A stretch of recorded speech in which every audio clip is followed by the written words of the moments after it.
Welcome friends. आज की video में हम देखेंगे आरआरबी एनटीपीसी सीबीटी 2 के एग्जाम के बारे में। दोस्तों, इस वीडियो में हमारे द्वारा टॉप 50 क्वेश्चन जीके जीएस के लिए गए हैं जो कि आपके एग्जाम के लिए काफ़ी महत्वपूर्ण है। इसलिए जितना हो सके इस वीडियो को अपने दोस्तों में भी शेयर करें।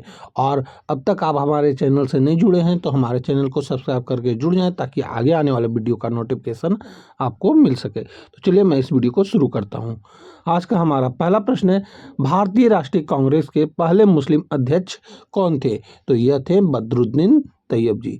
दोस्तों, आप भी हमारे साथ आंसर करते चलें और वीडियो के अंत में जरूर बताएं कि आपके कितने प्रश्न सही हो रहे हैं। और यहाँ पे आप हमारे द्वारा जो व्याख्या लाया जा रहा है दोस्तों, ये आपके एग्जाम के लिए काफ़ी महत्वपूर्ण है, इसलिए व्याख्या को आप अच्छे से सुनेंगे या वीडियो पॉज करके खुद से भी पढ़ सकते हैं। यहाँ पे व्याख्या दिया हुआ है कि बदरुद्दीन तैयब जी एक प्रमुख वकील और भारतीय स्वतंत्रता सेनानी थे। उन्होंने 1887 में मद्रास में आयोजित भारतीय राष्ट्रीय कांग्रेस के तीसरे अधिवेशन की अध्यक्षता की, जिससे वे इस पद पर आसीन होने वाले पहले मुस्लिम बने थे। ये आपको याद रखना है। कहाँ पे कांग्रेस के अधिवेशन की अध्यक्षता की थी? तो मद्रास में। और कब? 1887 में। हमारा अगला प्रश्न है, होम रूल लीग आंदोलन किसने शुरू किया था? तो यह शुरू किया गया था एनी बेसेंट और बाल गंगाधर तिलक जी के द्वारा। यहाँ पे आप व्याख्या में देखेंगे, भारत में होम रूल स्वशासन की मांग के लिए 1916 में दो होम रूल लीग की स्थापना की गई थी। एक की स्थापना बाल गंगाधर तिलक ने पुणे में किया और दूसरे की स्थापना एनी बेसेंट ने मद्रास में किया। ये आपको याद रखना, एनी बेसेंट के द्वारा मद्रास में और बाल गंगाधर तिलक के द्वारा मुंबई में किया गया था। दोस्तों, ये जो व्याख्या है ये आपके एग्जाम के लिए काफ़ी महत्वपूर्ण है, इसलिए इसको आप अच्छे से नोट कर लेंगे। हमारा अगला प्रश्न है, अर्थशास्त्र नामक प्रसिद्ध ग्रंथ की रचना किसने की थी? तो यह किया गया था कौटिल्य के द्वारा, यानी चाणक्य के द्वारा। यहाँ आप व्याख्या में देखेंगे, अर्थशास्त्र राजनीतिक अर्थशास्त्र और सैन्य राजनीतिक पर संस्कृत में लिखा गया एक प्राचीन भारतीय ग्रंथ है। इसकी रचना कौटिल्य ने की थी, जो चंद्रगुप्त मौर्य के सलाहकार और प्रधानमंत्री भी थे। ये आपको याद रखना है। हमारा अगला प्रश्न है, प्लास्टर ऑफ पेरिस का रासायनिक नाम क्या है?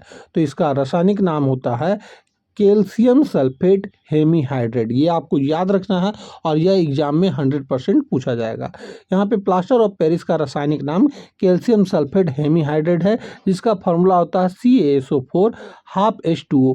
यह जिप्सम यानी calcium sulphate dihydrate CaSO4 2H2O को गर्म करके बनाया जाता है।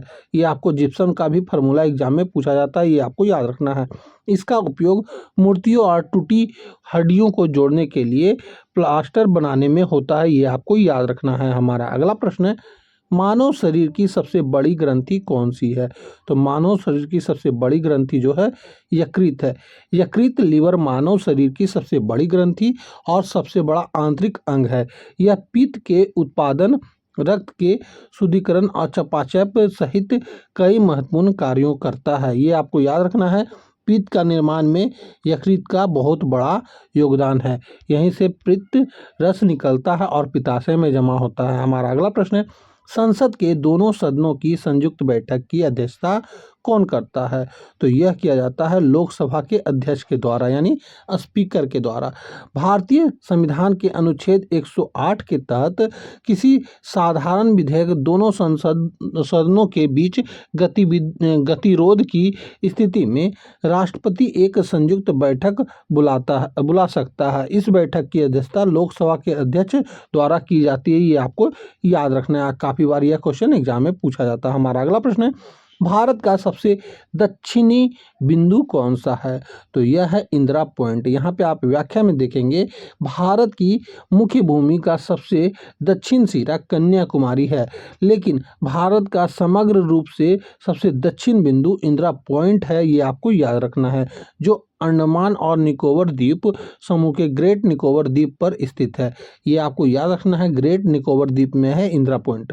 2004 की सुनामी में यह आंशिक रूप से जलमग्न हो गया था। ये आपको याद रखना है। हमारा अगला प्रश्न है, तालीकोटा का युद्ध, जिसने विजयनगर साम्राज्य के पतन का कारण बना, किस वर्ष लड़ा गया था? तो यह लड़ा गया था 1565 में। यह आपको याद रखना है कि तालीकोटा का युद्ध 23 जनवरी 1565 को विजयनगर साम्राज्य और दक्कन के 4 सुल्तानों यानी बीजापुर, गोलकुंडा, अहमदनगर और बिदर, ये चारों के संयुक्त गठन के बीच लड़ा गया था। इस युद्ध में विजयनगर की विनाशकारी हार हुई, जिससे इस महान साम्राज्य का पतन शुरू हो गया था। ये आपको याद रखना है। हमारा अगला प्रश्न है, आकाश का रंग नीला क्यों दिखाई देता है?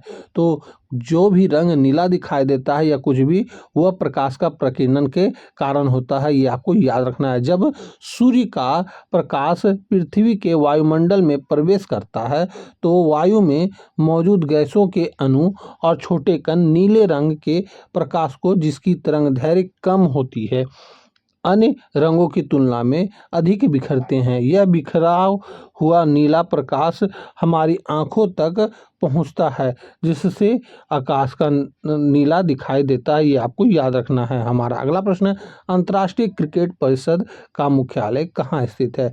तो यह स्थित है दुबई, यूएई में। अंतर्राष्ट्रीय क्रिकेट परिषद क्रिकेट का वैश्विक शासी निकाय है। इसका मुख्यालय संयुक्त अरब अमीरात के दुबई शहर में है। दोस्तों, आपके 10 प्रश्न में से कितने प्रश्न सही हो रहे हैं, ये आप हमें कमेंट करेंगे। हमारा अगला प्रश्न है, ओंकारेश्वर बांध भारत की किस नदी पर बनाया गया है? तो यह बनाया गया है नर्मदा नदी पर। यहाँ पे व्याख्या में आप देखेंगे, ओंकारेश्वर बांध मध्य प्रदेश में नर्मदा नदी पर स्थित एक गुरुत्व बांध है। यह इंदिरा सागर परियोजना का एक हिस्सा है और इसका उपयोग सिंचाई और बिजली उत्पादन के लिए किया जाता है। हमारा अगला प्रश्न है, किस भारतीय राज्य को भारत का स्पाइस गार्डन कहा जाता है? तो यह कहा जाता है केरल को। यहाँ पे आप व्याख्या में देखेंगे, केरल को प्राचीन काल से ही मसालों के उत्पादन के लिए जाना जाता है। यहाँ काली मिर्च, इलायची, लौंग, दालचीनी और जायफल जैसे विभिन्न प्रकार के मसालों की खेती बड़े पैमाने पर की जाती थी, जिसके कारण इसे भारत का मसाला उद्यान भी कहा जाता है। हमारा अगला प्रश्न है, माई एक्सपेरिमेंट विथ ट्रूथ किसकी आत्मकथा है? तो यह आत्मकथा है महात्मा गांधी जी के। यहाँ पे व्याख्या में आप देखेंगे, सत्य के प्रयोग महात्मा गांधी की आत्मकथा है।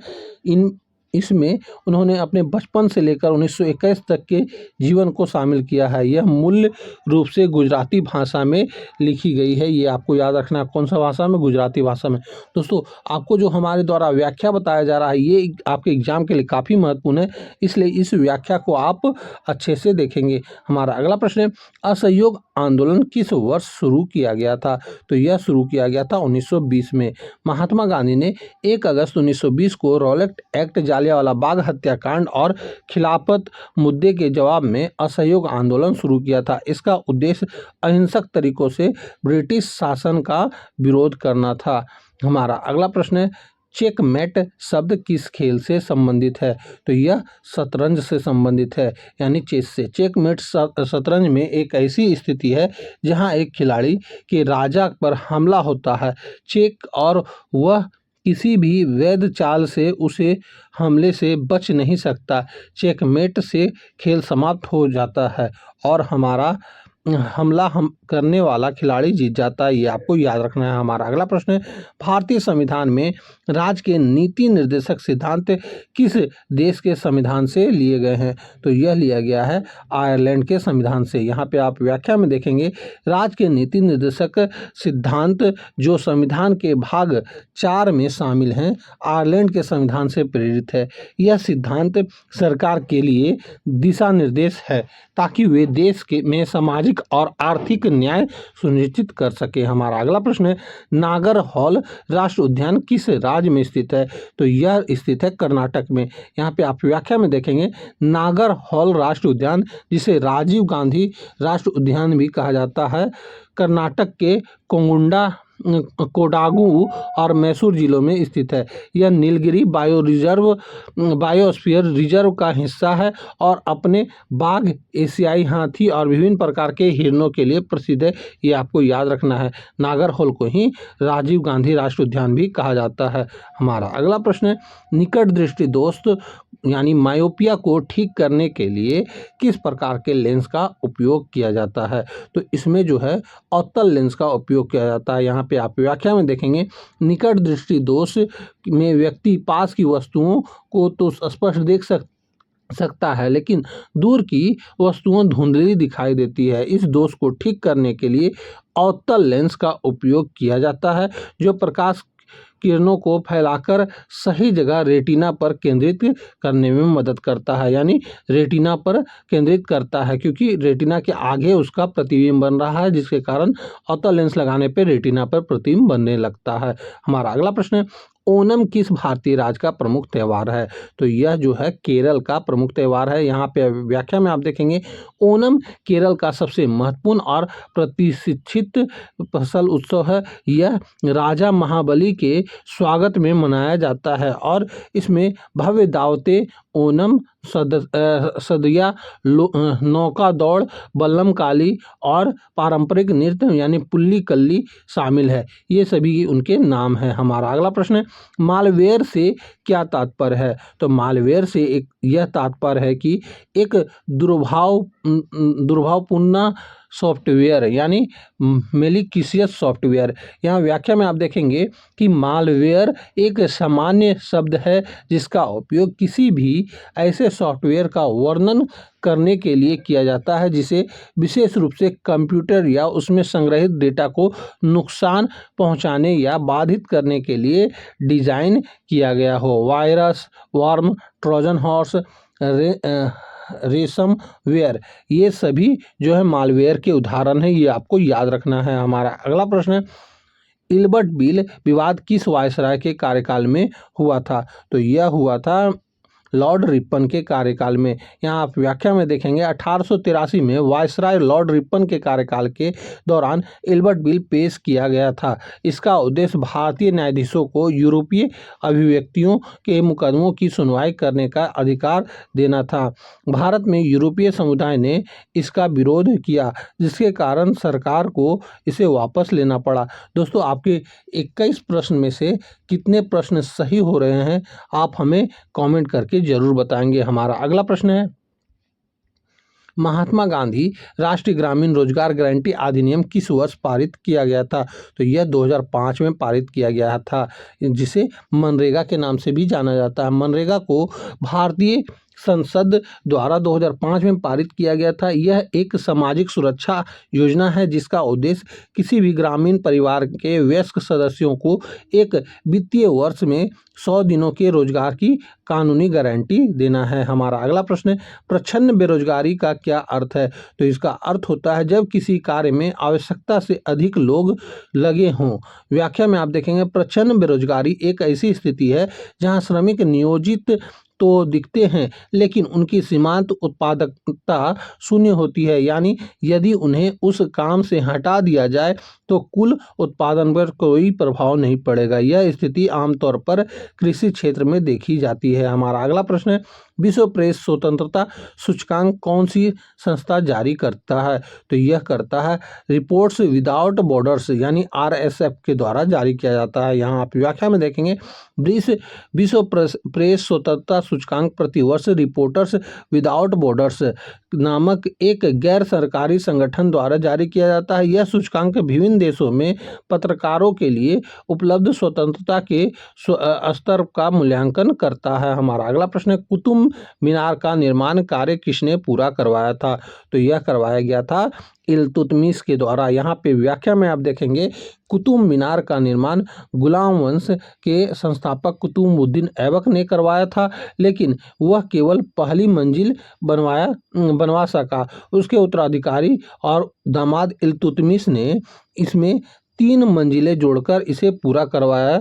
बाद में फिरोज शाह तुगलक ने इसकी मरम्मत करवाई और 5वीं मंजिल जोड़ी। ये आपको याद रखना है, 3 लोग मिलके स्थापना किए थे कुतुबुद्दीन ऐबक, और बाद में उनका दामाद जो थे इल्तुतमिश, वो 3 मंजिल उसमें जोड़े, और उसके बाद फिरोज शाह तुगलक ने आखिरी मंजिल यानी 5वीं मंजिल को बनवाया और मरम्मत करवाया। हमारा अगला प्रश्न है, मालगुडी डेज नामक प्रसिद्ध पुस्तक किसने लिखी थी?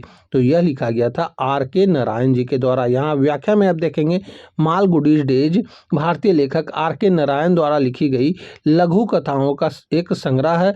यह कहानियाँ दक्षिण भारत के एक काल्पनिक शहर मालगुडीज में स्थापित है। हमारा अगला प्रश्न है, छोटा नागपुर का पठार मुख्य रूप से किस लिए प्रसिद्ध है? तो यह प्रसिद्ध है खनिज संसाधनों के लिए। यहाँ आप व्याख्या में देखेंगे, छोटा नागपुर का पठार जो पूर्वी भारत में फैला है, खनिजों का भंडार कहलाता है। यह कोयला, लौह अयस्क, अभ्रक, बॉक्साइट और तांबे जैसे खनिजों से समृद्ध है, जो इसे भारत का एक प्रमुख औद्योगिक क्षेत्र बनाता है। हमारा अगला प्रश्न है, अर्जुन पुरस्कार की शुरुआत किस वर्ष हुई थी?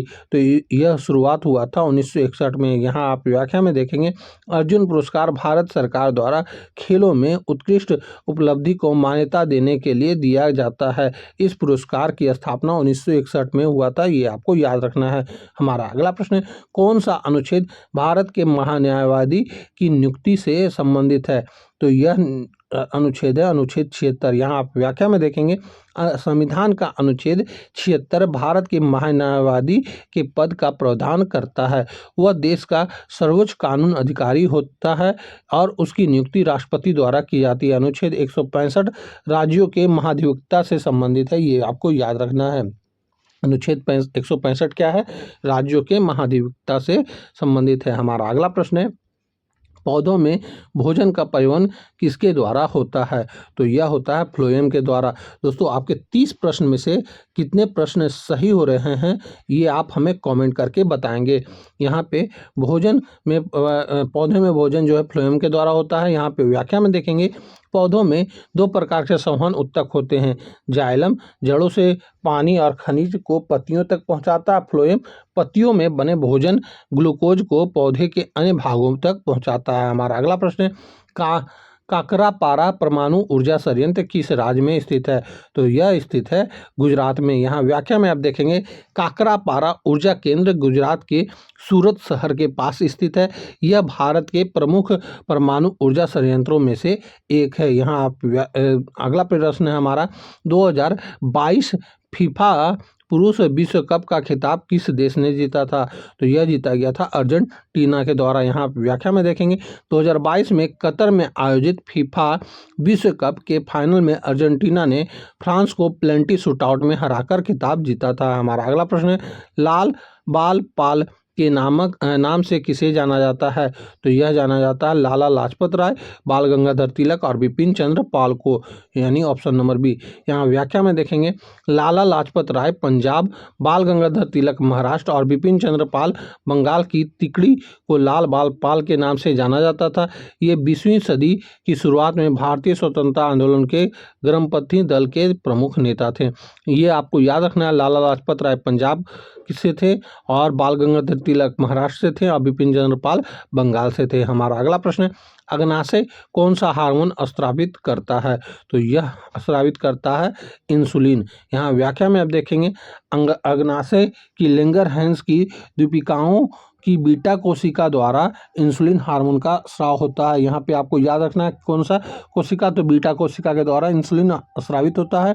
यह हार्मोन रक्त में शर्करा यानी ग्लूकोज के स्तर को नियंत्रित करने में मदद करता है। इसकी कमी से मधुमेह यानी डायबिटीज रोग होता है। ये आपको याद रखना है, इंसुलिन बीटा कोशिका के द्वारा निकलता है। हमारा अगला प्रश्न, चंपारण सत्याग्रह का मुख्य कारण क्या था? तो इसका मुख्य कारण था 3 कठिया प्रणाली। यहाँ व्याख्या में आप देखेंगे, चंपारण में ब्रिटिश बागान मालिक किसानों को अपनी भूमि के 3/20वें हिस्से पर अनिवार्य रूप से नील की खेती करने और उसे तय कीमतों पर बेचने के लिए मजबूर करते थे।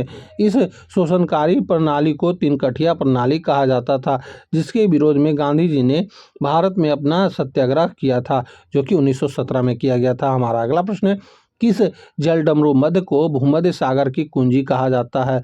तो वह जलडमरू मध्य है जिब्राल्टर जलडमरू मध्य। यहाँ पे व्याख्या में आप देखेंगे, जिब्राल्टर जलडमरू मध्य अटलांटिक महासागर को भूमध्य सागर से जोड़ता है। ये आपको याद रखना है और यह क्वेश्चन भी एग्जाम में पूछा जाता है। और यूरोप को अफ्रीका यानी स्पेन को मोरक्को से अलग करता है। अपने रणनीति महत्व के कारण इसे भूमध्य सागर की कुंजी कहा जाता है। हमारा अगला प्रश्न है, मेक इन इंडिया कार्यक्रम कब शुरू किया गया था?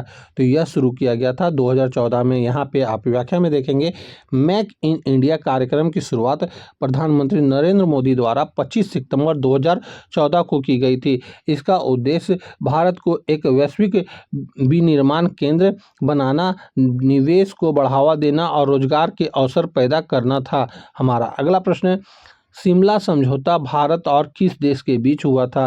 तो यह हुआ था पाकिस्तान के बीच में। यहाँ पे व्याख्या में आप देखेंगे, शिमला समझौता 1971 के भारत पाक युद्ध के बाद 2 जुलाई 1972 को भारत की प्रधानमंत्री इंदिरा गांधी और पाकिस्तान के राष्ट्रपति जुल्फिकार अली भुट्टो के बीच शिमला में हस्ताक्षरित किया गया था। ये आपको याद रखना है। हमारा अगला प्रश्न है, विश्व बौद्धिक संपदा संगठन का मुख्यालय कहाँ है?